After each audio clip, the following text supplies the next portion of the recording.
ਲਓ ਸੱਜਣੋ ਤੇ ਮਿੱਤਰੋ, ਤਹਿਰੀਕੇ ਇਨਸਾਫ ਇਮਰਾਨ ਖਾਨ ਜਿਨ੍ਹਾਂ ਦੇ 8 ਮੁਕੱਦਮਾਤ ਦੇ ਵਿੱਚੋਂ ਜ਼ਮਾਨਤ ਮਨਜ਼ੂਰ ਹੋ ਗਈ। ਉਸ ਤੋਂ ਬਾਅਦ ਰਾਣਾ ਸਨਾਉल्लाह ਦਾ ਕੀ ਰੱਦੇ ਅਮਲ ਸੀ। ਰਾਣਾ ਸਨਾਉल्लाह ਮੀਡੀਆ ਨਾਲ ਕੋਈ ਗੱਲਬਾਤ ਕਰਦੇ ਹੋਏ ਆ ਉਹਨਾਂ ਨੇ ਕੁਝ ਬਿਆन दिता, जरा तुसी भी एक बार सुन लो, बाकी फैसला तुसी आप करना। अपील में बरी होते हैं, किसी जगह से बेल होती है, उस वक्त वो अदालत की तारीफ करते हैं, उस वक्त वो अदालत पे एतमाद का इजहार करते हैं।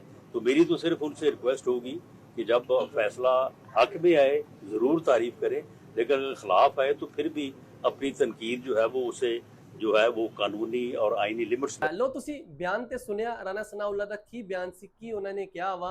उन्होंने ये कहा जी जिहड़ा जज चंगा फैसला दे देवे उन्हां दी तारीफ कर देनी आ, ते जिहड़ा जज माड़ा फैसला दे देवे उन्हां दे बारे कोई गल्लां बातां शुरू कर देनियां वा। लो राणा सनाउल्लाह दा ये बयान सीगा क्योंकि 8 मुकदमात दे विचों इमरान खान नूं बेल ते मिल गई आ। वेखो जी बाकी जिहड़े मुकदमात आ उन्हां दे विचों भी बेल मिलदी वा या नहीं मिलदी।